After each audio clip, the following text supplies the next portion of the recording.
오늘 하나님께서 우리에게 주시는 말씀은 요한계시록 22장 20절 21절 말씀입니다. 이것들을 증언하신 이가 이르시되 내가 진실로 속히 오리라 하거늘 아멘. 주 예수여 오시옵소서. 주 예수의 은혜가 모든 자들에게 있을지어다. 아멘. 우리나라 문학 중에는 기다림을 주제로 한 여러 작품들이 있지요. 그 중에 미당 서정주 시인의 질맞의 신화 이야기는 가히 대표적이라고 할 수 있습니다. 신부는 초록 저고리 다홍 치마로 겨우 귀밑머리만 풀리운 채 신랑하고 첫날 밤을 아직 앉아 있었는데 신랑이 그만 오줌이 급해져서 냉큼 일어나 달려가는 바람에 옷자락이 돌 문저기에 걸렸습니다. 그것을 신랑은 생각이 또 급해서 제 신부가 음탕해서 그새를 참지 못 참아서 뒤에서 손으로 잡아당기는 거라고 그렇게만 알고 뒤도 안 돌아보고 나가버렸습니다. 문 돌저기에 걸린 옷자락이 찢어진 채로 오줌 누곤 못 쓰겠다며 달아나 버렸습니다. 그러고 나서 40년인가 50년이 지난 뒤에 뜻밖의 딴 볼 일이 생겨 이 신부네 집 옆을 지나가다가 그래도 잠시 궁금해서 신부 방문을 열고 들여다보니 신부는 귀밑머리만 풀린 첫날 밤 그대로 초록 저고리 다홍 치마로 아직 고스란히 앉아 있었습니다. 안쓰러운 생각이 들어 그 어깨를 가서 어루만지니 그때서야 매운 죄가 되어 폭삭 내려앉아 버렸습니다. 초록재와 다홍재로 내려앉아 버렸습니다.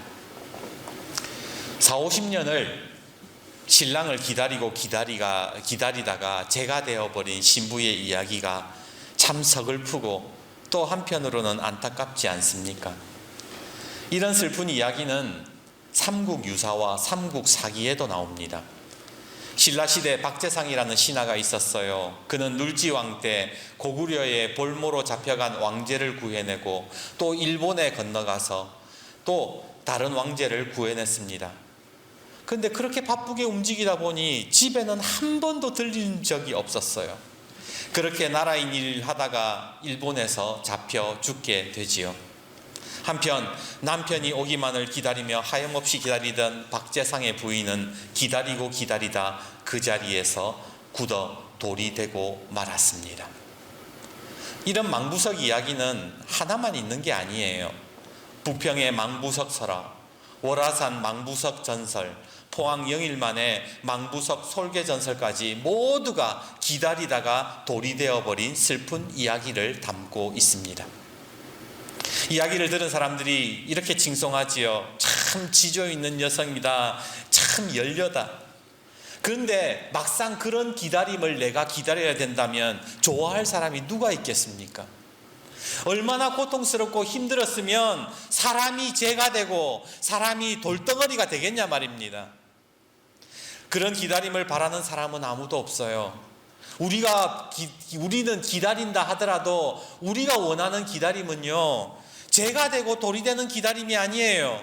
우리가 원하는 기다림은 행복한 기다림이고 나중에 결말이 보람 있는 기다림, 그런 것들을 다 바라잖아요. 우리가 아플 때에도, 우리가 누군가의 관계를 기다릴 때에도 우리는 행복한 결말을 원하지 돌덩어리나 죄가 되는 그런 기다림을 원하는 사람은 아무도 없다라는 겁니다. 너무 서글픈 이야기만 했나요? 예전에 에이트 빌로우라는 영화가 있습니다. 그 영화는 1959년 남극 기지에서 실제로 일어났던 사건을 바탕으로 만들어진 이야기인데 그 내용이 이렇습니다. 남극에서 운석을 연구하던 대원들이 하루는 기지에서 멀리 떨어진 곳으로 탐사를 나가게 됩니다. 그런데 가는 날이 장날이라고 25년 만에 가장 강력한 폭풍을 그곳에서 만나게 되지요. 엄청난 눈보라와 한치 앞도 보이지 않는 상황, 방향 감각을 상실한 채 서서히 죽어가고 있는데 그것도 모자라서 한 대원이 절벽에서 굴러 다리뼈가 부러지는 중상을 당하게 됩니다. 그 누구의 목숨도 보장할 수 없는 상황, 다 천만다행으로 구조 헬기가 날아와서 이제 목숨은 건질 수 있게 되었습니다. 그런데 또 문제가 발생해요. 그게 뭐냐면 그들이 남극 기지에서 그 먼 곳으로 갈 때에 그 썰매견이 있잖아요. 개썰매를 타고 왔는데 더 이상 헬기에는 사람이 너무 많아서 이 개들을 구할 수가 없었다는 것이었습니다. 사람 탈 자리도 부족한데 어떻게 개를 태운단 말입니까? 대원 하나가 그 개들을 끌어안고 울면서 막 그렇게 얘기해요. 어디 가지 말고 기다리고 있어. 내가 반드시 돌아올게. 다시 돌아와서 너희들을 꼭 데리고 갈게. 그렇게 대원들은 철수하게 되고 썰매견들은 혹독한 추위를 견디면서 그곳에 남겨져 있게 됩니다. 한편 위급한 상황을 넘긴 대원들은 그곳으로 다시 돌아가려고 했지만 반대에 부딪히기 시작합니다. 야, 고작 개 몇 마리 살리겠다고 그렇게 많은 돈을 쏟아부어? 안 돼. 야, 이미 가면 이미 다 얼어 죽었을 거야. 포기해. 여러분이라면 어떡하시겠습니까? 대부분들의 사람들은 포기했지만 그 중에 유독 한 명만은 그 개들을 포기하지 않았어요. 저는 꼭 돌아가겠다고 약속했습니다. 저는 반드시 가겠습니다. 그렇게 혼자 힘으로 돈을 모으기 시작해요. 그리고 175일 만에 남극으로 다시 돌아가게 됩니다. 썰매견들이 어떻게 됐을까요? 얘네들이 참 기특하게도 아무것도 없는 곳에서 막 다른 주변의 짐승을 사냥해서 먹으면서 그곳을 떠나지 않고 계속 지키고 있었다는 거예요. 주인공이 헬기에서 막 헬기 해가지고 탁 내리는데 저 먼 곳에서 썰매견들이 막 달려와가지고 이 사람의 품에 탁 안기는데 꼭 돌아올 줄 알았다라는 듯이 반갑게 그 대원을 맞이하였습니다. 우리가 원하는 기다림의 결말이 이런 거 아닙니까? 누군가가 아팠을 때에 기쁜 마음으로 나중에 퇴원하기를 기다리는 그런 기다림을 우리는 기다리잖아요. 내 자녀가 어떤 문제가 생겼을 때에 우리 자녀가 그것을 이겨내고 꿋꿋이 서는 그것을 바라보면서 기다리는 우리의 기다림이 그런 기다림 아닙니까?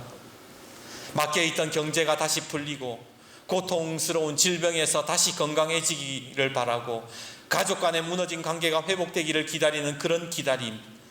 그런 기다림에서 하염없이 제가 기다리다 제가 되고 한이 되고 돌덩어리가 되는 그런 서글픈 기다림이 아니라 우리는 행복한 기다림, 행복한 결말을 원하더라는 거예요. 그렇다면 우리가 어떻게 해야 진짜 행복한 기다림이 될 수가 있을까요? 오늘 본문 말씀 요한계시록 22장 20절과 21절을 우리 다 같이 한번 읽어봅시다. 우리 20절과 21절입니다. 같이 읽습니다. 시작. 이것들을 증언하신 이가 이르되 내가 진실로 속히 오리라 하시거늘 아멘. 주 예수여 오시옵소서. 주 예수의 은혜가 모든 자들에게 있을지어다. 아멘. 여러분도 아시다시피 요한계시록이 기록된 당시에는 로마의 박해와 핍박이 극에 달해 있을 때였습니다. 예수 믿는 자들은 모든 재산과 지위를 박탈당했습니다. 가족과 헤어지고 형제자매가 죽임을 당했습니다. 누구는 사자에 찢겨 죽었고 누구는 불에 타 죽었으며 누구는 원형 경기장에서 오락거리로 죽임을 당했습니다. 그들은 한 줌의 빛도 들어오지 않는 지하 묘지에 숨어 매일같이 죽음을 마주하고 있었습니다. 근데 그런 고통을 견딜 수 있게 해주는 기다림이 하나가 있었어요. 그게 뭐냐? 바로 20절에 아멘 주 예수여 오시옵소서라는 기다림이었다는 거예요. 성경은 두 가지 언어로 쓰여졌습니다. 구약은 히브리어, 신약은 헬라어. 그런데 신약 성경을 보다 보면 가끔 아람어가 등장할 때가 있어요. 제3의 언어가 등장할 때가 있습니다. 예수님께서 쓰신 말이 보통 아람어가 등장하는데 마가복음 15장 34절 엘리 엘리 라마 사박다니 하시니 이를 번역하면 나의 하나님 어찌하여 나를 버리셨나이까 하는 뜻이라. 이게 아람어예요. 헬라어가 아니에요. 마가복음 5장 41절 그 아이의 손을 잡고 이르시되 달리다굼 하시니 번역하면 곧 내가 내게 말하노니 소녀야 일어나라 하심이라. 달리다굼도 아람어예요. 마가복음 7장 34절 하늘을 우러러 탄식하시며 그에게 이르시되 에바다 하시니 이는 열리라는 뜻이라. 에바다도 뭐예요? 아람어예요. 그리고 오늘 본문에 아멘 주 예수여 어서 오시옵소서, 이것도 아람어로 쓰여졌다라는 겁니다. 저는 말씀을 묵상하면서 문득 이런 생각이 들었어요. 왜 사도 요한은 성경의 맨 마지막을 기록하면서 마지막의 문장을 왜 아멘 주 예수여 오시옵소서라고 기록을 해놨을까? 아람어 중에 여러 아람어들이 많아요. 조금 전에 제가 말씀드린 것처럼 정말로 우리가 주님을 기다린다면 에바다 해도 괜찮아요. 그렇지 않아요? 핍박받고 힘든 성도들이여 이제 열릴 것이다, 에바다, 그렇게 희망적인 말로 마무리해도 되고, 아니면 달리다굼, 이제 여러분 성도들이여 주님께서 오시니 일어나십시오 라고 그렇게 마무리해도 어색하지가 않아요. 그런데 사도 요한이 이야기를 하는 것은 뭐냐면 아멘 주 예수여 오시옵소서라는 말로 성경의 마지막을 장식을 했다라는 겁니다. 왜 마라나타라는 말을 썼을까? 마라나타는요, 두 가지 의미가 있대요. 첫 번째는 마라나타를 마라나타라고 읽는 겁니다. 마라 띄우고 나타. 마란 아타라고 보통 하는데, 마란 아타라고 하면 무슨 뜻이냐면 주께서 이미 오셨다라는 뜻이에요. 그리고 마라나타라고 읽으면 주 예수여 오시옵소서라는 뜻이 된다라는 거예요. 그러니까 마라나타는 두 가지 뜻이 있는데, 이미 주님이 오셨다라는 뜻과 또 하나는 뭐예요? 주 예수여 오시옵소서라는 뜻을 가지고 있다라는 겁니다. 8, 90년대 신앙생활을 해보신 분들이라면 이런 생각 한 번쯤은 해보셨을 거예요. 만약에 북한이 쳐들어와서 총부리를 들어대고 예수를 부인하라 그러면 나는 신앙을 지킬 수 있을까? 그런 생각 다 한 번쯤은 해보셨죠? 저도 많이 해봤어요. 저는 솔직히 자신이 없더라고요. 막 고문당하고 막 손가락이 뭐 하나만 찔려도 막 죽을 것 같은데 그런 고문을 견뎌낼 수 있을까? 저는 막 불가능하다는 생각이 드는 거예요. 그러면서 그런 생각이 들었어요. 나는 왜 순교를 못할 것 같다는 생각을 할까? 곰곰이 생각해 보니까 그 이유는요, 주님을 못 기다려서가 아니라 지금 나와 함께 하시는 주님을 내가 온전히 경험하지 못하기 때문에 그런 거예요. 요한계시록에 나오는 성도들 얼마나 많은 핍박과 박해를 받았습니까? 그런데 그럼에도 불구하고 그들이 신앙을 지켜낼 수 있었던 것은 막연하게 주 예수여 오시옵소서라는 기다림으로 기다린 것이 아니라 지금 나와 함께 하시는 주님을 경험하고 있었기에 그들은 뭐예요? 핍박과 박해도 견뎌내었던 거예요. 그러니까 막연하게 기다리는 것이 아니라 지금 나와 함께 하시는 주님을 경험하면서 기다릴 때에 진짜 기다림이 시작이 되더라고요. 그렇지 않습니까? 오늘 우리가 주님을 막연하게만 기다리면요, 신앙생활 하다가 돌처럼 굳어버려요. 우리가 막연하게 주님 앞에 바라는 것 있고 소원을 가지고 기도만 하다 보면요, 어느 순간에 20-30년 기도하다가 기다리다가 죄가 된다니까요. 그런데 지금 나와 함께하고 계시는 주님을 경험하고 주님을 기다리는 사람은요, 끝까지 기도할 수 있는 거예요. 그게 예수 믿는 사람이라고요. 그리고 그 사람이 결국 승리하고 하나님의 나라를 얻게 되는 것입니다. 세례 요한의 예를 한번 들어보겠습니다. 세례 요한은 메시아를 기다렸습니다. 그는 메시아의 길을 닦고 준비하면서 예수님을 맞이하는 사람이었습니다. 그런데 어느 날 세례 요한의 믿음이 그렇게 믿음 좋은 사람이 믿음이 확 꺾이는 일이 한번 생기게 되잖아요. 세례 요한의 제자들이 와서는 그러는 거예요. 선생님이 메시아라고 말했던 그분이 지금 무슨 짓을 하고 있는지 아십니까? 잔치집에 가서요, 놀고 먹고 마시고 죄인들과 친구 먹고 그렇게 돌아다닌대요. 그러니까 세례 요한의 마음이 막 흔들리는 거예요. 혼란스러운 거예요. 내가 그렇게 예수님을 기다렸는데 아닌가? 그분이 메시아가 아닌가? 그래서 제자들을 보내가지고 예수님에게 묻잖아요. 당신이 정말 메시아 맞습니까? 제가 다른 사람을 기다려야 됩니까? 그러자 예수님이 그러시는 거예요. 너 세례 요한에게 제자들에게 그 세례 요한 제자들에게 그러시잖아요. 너 가서 너희가 듣고 본 것을 요한에게 알리되 맹인이 보며 못 걷는 사람이 걸으며 나병 환자가 깨끗함을 받으며 못 듣는 자가 들으며 죽은 자가 살아나며 가난한 자에게 복음이 전파된다 하라.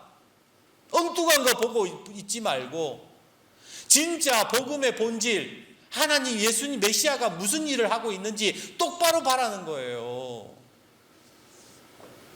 그러면서 예수님이 요한의 제자들을 딱 보내고 나서 요한에게 똑바로 말해주라 그렇게 보내고 나서 예수님이 그곳에 있던 무리들에게 뭐라고 얘기하시느냐?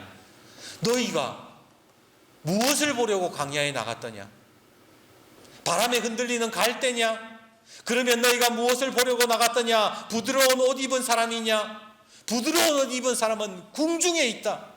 그러면 너희가 어찌하여 나갔더냐? 선지자를 보기 위함이었더냐? 옳다. 내가 너희에게 이르노니 선지자보다 더 나은 자니라.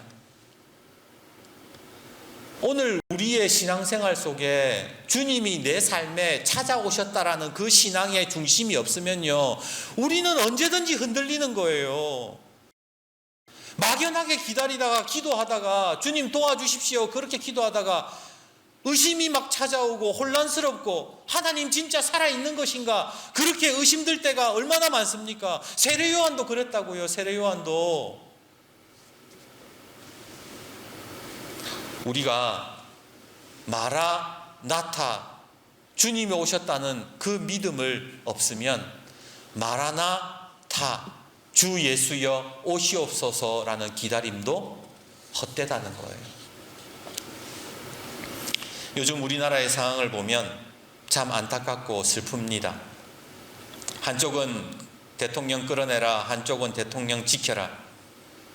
교회 목사들도 성도도 다 두 갈래로 갈라졌습니다. 13개 교단 목회자 협의체는 대통령 퇴진을 요구하고 정강훈 사랑제일교회 목사를 중심으로 보수단체는 맞불 집회를 열었습니다. 한쪽은 광화문에 모이고 한쪽은 여의도에 모입니다. 이런 상황에서 우리는 어떻게 기도해야 될까요? 여러분은 나라를 위해서 기도할 때에 어떻게 기도하십니까? 저는 시 하나를 여러분들에게 읽어드리고 싶습니다. 이어령 선생님의 나라를 위한 기도라는 시입니다. 한번 들어보십시오. 나라를 위한 기도. 당신은 이 나라를 사랑하십니까?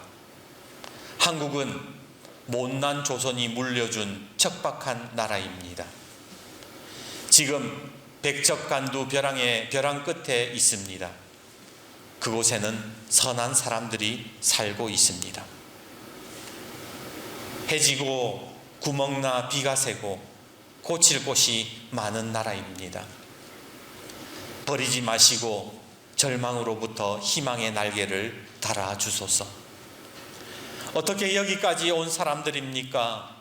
험난한 기아의 고개에서도 부모의 손을 뿌리친 적은 없습니다. 아무리 위험한 전란의 들판이라도 등에 업은 자식을 내려놓지 않았습니다. 남들이 앉아있을 때 걷고 그들이 걸으면 우리는 뛰었습니다. 숨가쁘게 달려와 이제 의식주 걱정이 끝나는 날이 눈앞인데 그냥 추락할 수는 없습니다. 우리는 지금이 벼랑인 줄도 모르는 사람들입니다. 어쩌다가 북한이 핵을 만들어도 놀라지 않고 수출액이 5천억 달러를 넘어서도 웃지 않는 사람들이 되었을까요? 거짓 선지자들을 믿은 죄입니까? 남의 눈치보다 길을 잘못 든 탓입니까? 정치의 기둥이 조금만 더 기울어도 시장 경제의 지붕에 구멍 하나만 더 생겨도 복과 안보의 울타리보다 겁없는 자들의 키가 한 치만 더 높아져도 그때는 천인단해의 나락입니다. 비상에는 비상해야 합니다. 싸움밖에 모르는 정치인들에게는 비둘기의 날개를 달아주시고 살기 팍팍한 서민들에게는 독수리의 날개를 주십시오. 주눅든 기업인들에게는 갈매기의 비행을 가르쳐 주시고 진흙바닥의 지식인들에게는 구름보다 높이 나는 종달새의 날개를 보여주소서. 그리고 남남처럼 되어가는 가족에게는 원앙새의 깃털을 내려주소서. 이 사회가 갈등으로 더 이상 찢기기 전에 기러기처럼 나는 법을 가르쳐 주소서. 소리내어 서로 격려하고 선두의 자리를 바꾸어가며 대열을 이끌어가는 저 따스한 기러기처럼 우리 모두를 날게 하소서. 그래서 이 나라를 사랑하게 하소서. 누구의 편이다? 나는 어떤 쪽이다? 그렇게 말하기 이전에 우리는 주님을 바라보면서 이 나라를 위해서 기도하는 사람들이 되어야 합니다. 지금 여러분들이 원하시는 게 뭡니까? 탄핵입니까? 정권 유지입니까? 진보와 보수의 대립입니까? 많은 그리스도인들이 자기가 바라는 대로 되지 않으면 실망하고 나라 망한다고 이야기합니다. 서로 이야기하는 게 다 똑같아요. 저쪽 정권이 정권 잡으면 나라 망한다. 그거는 누구나 다 하는 말이에요. 그러나 이러한 혼란스러운 상황에서도 우리가 반드시 기억해야 할 것은 주님께서 우리와 함께하고 계신다는 겁니다. 그 사실을 분명히 믿는 사람은 하나님의 선하심을 믿고 모든 것이 합력하여 선을 이룬다는 사실을 알며 희망찬 기다림으로 주님을 바라보게 됩니다. 그러기에 진보냐 보수냐 하나님 이전에 하나님의 뜻이 이루어지기를 기도하고 주님을 잠잠히 바라보시는 저와 여러분이 되었으면 참 좋겠습니다. 이제 말씀을 맺습니다. 목회를 하다 보면 하나님께 실망한 사람들의 이야기를 듣게 됩니다. 내가 하나님께 그렇게 기도했는데, 내가 그렇게 신앙생활 열심히 했는데 하나님이 나한테는 그러면 안 되는 거 아니냐, 그렇게 이야기들을 합니다. 사실 그렇게 기다리고 바랬는데 왜 속상함과 섭섭함이 없겠습니까? 그런데 마라나타, 내 속에 주님이 계셨는가를 한번 생각해 볼 필요가 있습니다. 내 속에 주님이 계시지 않고 그저 주님이 내 삶에 뭔가를 행해 주시기를 바랬다면 그것은 잘못된 신앙입니다. 한 번쯤은 다 들어보셨을 이야기, 미국의 남북전쟁이 한창일 때 남과 북 둘 다 하나님께 예배하고 찬송하고 서로 총을 쏘았습니다. 서로 하나님이 우리 편이다 선포하고 총 쏘았습니다. 그때 링컨이 남긴 유명한 말이 무엇입니까? 하나님이 누구 편이냐가 중요한 것이 아니라 우리가 누가 하나님의 편인가가 중요하다. 오늘 저와 여러분의 마음에 주님이 계십니까? 그리고 여러분은 주님의 편이십니까? 마음에 주님이 계신 사람이야말로 진정 아멘 주 예수여 어서 오시옵소서라는 고백이 참된 고백이 될 것입니다. 마라나타, 주님이 오셨습니다. 그리고 마라나타, 주 예수여 오시옵소서. 이 두 가지의 의미가 저와 여러분의 신앙이 되어서 이 대림절 기간 참되고 의미 있는 기다림, 그 결말이 참으로 은혜롭고 아름다운 결말이 되기를 주님의 이름으로 축복합니다.